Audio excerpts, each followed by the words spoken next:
Subscribe to Chug Chow wherever you get your podcast or visit chugandchow.com. It is always so good to have you here at Chug Chow. Thank you for downloading the podcast, for subscribing, for listening, for being a part of the family. I'm Todd Newton.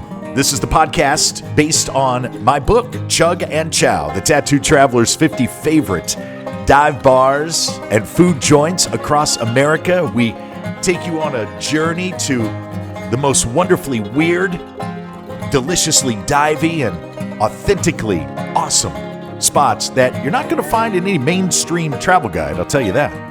Hey, if you're new to the podcast, we're all about uncovering these off-the-beaten-path establishments, places where the locals go, where the stories are as rich as the food, and where every sip that you take comes with a side of character that you just cannot manufacture. Again, thank you very much for being here. I do appreciate it. On this episode, we're rolling into Asheville, North Carolina. And this mountain town has been serving up surprises long before craft beer and hipster culture made it famous. I want you to picture this, if you would. It's 1880, and the railroad finally connects this remote Blue Ridge Mountain settlement to the outside world. Suddenly, Asheville becomes a playground for America's elite. The Vanderbilt family built their massive Biltmore estate in Asheville, turning what was once a Cherokee trading post into the land of the sky. But here's where Asheville gets really interesting. In the 1920s, this little mountain town was booming harder than most major cities. We're talking about a place that had more Art Deco buildings per capita than Miami Beach. The Jackson Building, which was built in 1924, was actually the tallest building in North Carolina at that time. Pretty impressive for a town nestled in the mountains. Then the Great Depression hit. And there's really no pretty way to say it. Asheville went bust in spectacular fashion. The city was so broke, it didn't finish paying off its Depression-era debt until 1976. But here's a little silver lining. Because Asheville could not afford to tear down and rebuild, all those gorgeous 1920s buildings stayed right where they were, creating this incredible architectural time capsule. And let's talk about the characters who have called this place home. Thomas Wolfe, the famous novelist, grew up in Asheville and immortalized the city in his writing. F. Scott Fitzgerald spent his final years in Asheville. And even Harry Houdini performed at the old Asheville Auditorium. During Prohibition, those hills were absolutely crawling with moonshiners. And that independent, slightly outlaw mentality, well, it's still pulsing through the city's veins today. Asheville has always been a place where creative spirits and free thinkers go to reinvent themselves. Which brings you and I perfectly to today's featured spot, Fleetwood's Rock and Roll Wedding Chapel. Now, when I first heard about this place, I thought somebody was pulling a shoot on me, A wedding chapel that's also a bar and a vintage clothing store? Come on. But that's exactly what makes Fleetwood's so quintessentially Asheville. And honestly, it's perfectly timed for what's happening in the wedding world right now. Let me paint a picture for you here. 2025, the average cost of a wedding in America has skyrocketed to $36,000. That's up from $29,000 just 2 years ago in 2023. We're talking about a 24% increase in 24 months. Young couples are looking at these numbers and saying, now hold up, I could put a down payment on a house with that money. And they're right to question it. What we're seeing is a massive shift toward what wedding planners are calling micro weddings. These are intimate celebrations with 50 guests or fewer. The statistics are pretty telling. 53% of couples are now choosing these smaller, more character-driven celebrations over that traditional big bash. People are rejecting cookie-cutter traditions and writing their own rules. We're seeing couples choose botanical gardens over ballrooms, vineyards over convention centers, and courthouse ceremonies followed by a European commitment ceremony instead of the traditional church and reception combo.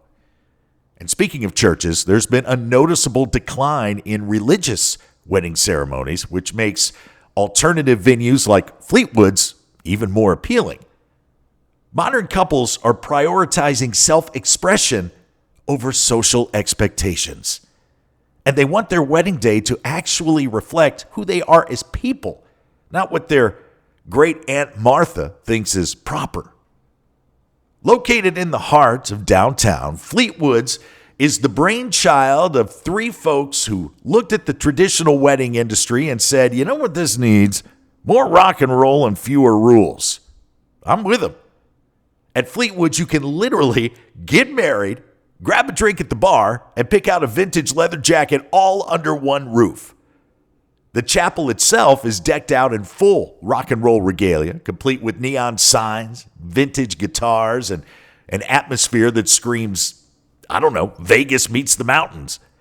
But here's what I found so interesting about Fleetwood's, and maybe this is what led me to purchase a t-shirt when I visited earlier this year. It's not just a novelty act. The drinks are craft cocktail quality, the vintage clothing collection is carefully curated, and the wedding ceremonies, they're as heartfelt as they are unconventional. It's a place where Elvis might officiate your wedding while the bride is wearing a 1970s Meatloaf concert t-shirt that she just bought off the rack. For couples who want to spend their money on a memorable honeymoon instead of centerpieces that they'll never see again, Fleetwood's offers exactly what they're looking for: authenticity, affordability, and a story that they will actually want to tell their grandkids. So grab your favorite beverage, settle in, and join me as I explore how Fleetwood's is redefining what it means to say I do in the mountains of North Carolina. Mary Kelley is one of the owners, one of the people responsible for bringing the concept of Fleetwood's rock and roll wedding chapel and bar and vintage shop to life. It's a trio of you, correct? Yes, myself and Christy and Simon Whiteley. And how did the three of you join forces on this? Had you known each other for quite a while? Yeah, we were friends beforehand.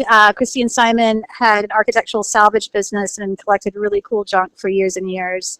And I had a lot of music connections. So, we're a wedding chapel, music venue, vintage store, all the things that we loved into one thing. Married being the funny term for that. But yeah, Christy had the idea about the wedding chapel. At first, I thought it was insane, but it's been amazing. We just had our 400th wedding this past week. Couples that do not want to do the traditional route of the, big expensive ceremony, where it's not for them. This is a very unique experience. So we do that. We actually had someone get married in between bands last night, which was funny. Well, congratulations on your 400th wedding. That's quite a milestone for a business. I want to provide a visual of Fleetwood's, if I may. When you open the door, you're looking directly at the bar. Not a huge bar, just right. You got about maybe 10 stools at the bar. To the left of the bar is the vintage store. Then to the right, it looks is where the live music happens and where the weddings happen. It almost looks like an old gas station. At one point, it had been a garage, but right before we opened in 2017, it was a pawn shop for about 29 years.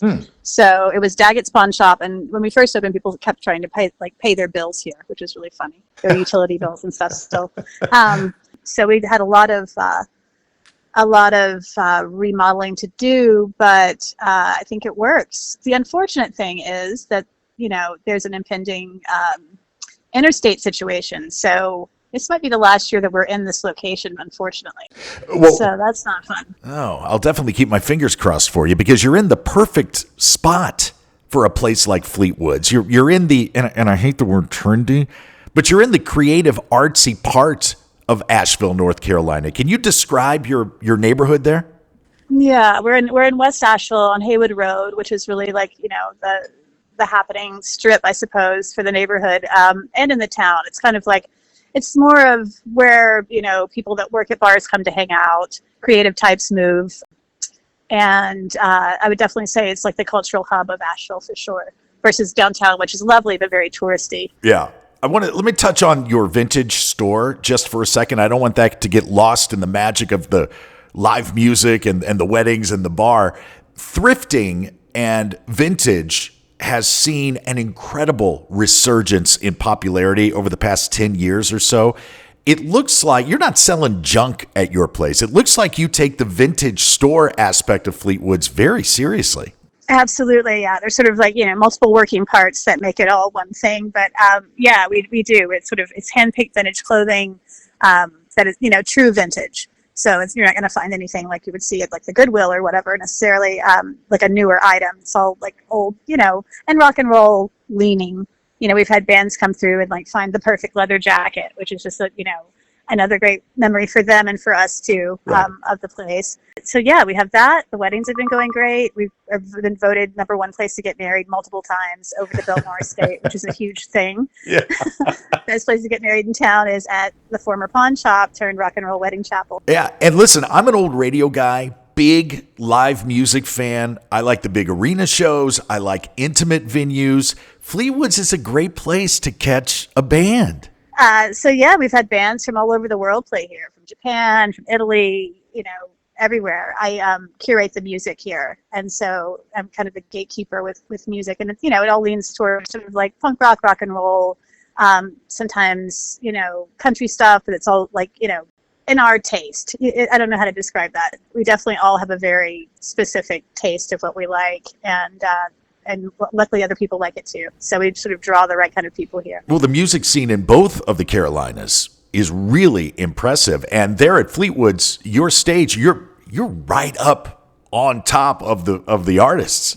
Oh, absolutely. Yeah. And we've also been voted best intimate listening room. So Well, yeah, we've kind of hit all the spots. all the boxes checked at Fleetwood's rock and roll, wedding chapel, live music venue, vintage shop, watering hole. I would imagine, Mary, when you and your partners started presenting this idea, the responses you must have received were probably pretty interesting. What kind of feedback did you get initially? Well, having to give the elevator pitch when we were first shopping the idea around to other business people was a bit difficult. Like, well, we're a wedding chapel / music venue / vintage store. And trying to make that make sense to everybody, but we could see how it could work. And fortunately for us, having so many different avenues of income, when COVID happened, we were able to pivot and rely more heavily on like very small weddings, and vintage when we weren't allowed to sell alcohol or have, gatherings for live music. Well, I'm really happy it has been as successful as it has been for you since 2017. It's a really imaginative concept, this vision that you and your partners brought to life. I think that's very cool. And you're giving a lot of young loves the opportunity to exchange their vows in a non-traditional, new, memorable way. And you're saving them a lot of money, too, which is great. FleetwoodsChapel.com is the website, FleetwoodsChapel.com. Mary Kelley, I wish you much luck with that interstate thing. I know that's got to be a little stressful, but I'm sure you guys will find a way. And I really appreciate you taking some time to chug and chow with us here on the podcast. And I look forward to swinging through next time I'm in beautiful Asheville, North Carolina. Please do. Okay, great. Well, thank you so much. You got it. Hey, look, a wedding is a deeply personal celebration. It marks the union of two people and their unique journey together. It's got to reflect your values, your dreams, your story, not what other people expect. And when you focus on what truly matters to you, your wedding becomes a genuine expression of your relationship. And if you want to create memories that will resonate for a lifetime, what better than in an old pawn shop? Right? And choosing North Carolina as your destination, that just adds another layer of magic. You got the mountains, the beaches, the charming towns, backdrops, diverse venues. It's great. State's natural beauty and southern hospitality will ensure your special day is both meaningful and unforgettable, especially if you say the I do's right there at Fleetwood's Rock and Roll Wedding Chapel on Haywood. I want to thank you for joining me on this episode of the podcast. Please do subscribe to the show, share it with everybody you know. Write us a little review if you would, and don't forget to pick up your copy of Chug and Chow. It's available on Amazon in paperback or ebook form. Every copy sold provides 10 meals to a family that is experiencing food insecurity. We thank you for that. Again, it's on Amazon or at chugandchow.com. I'm Todd Newton, and until we meet again a little further on down the road, travel safely. Chug and Chow is produced by the host with the most LLC. All rights reserved.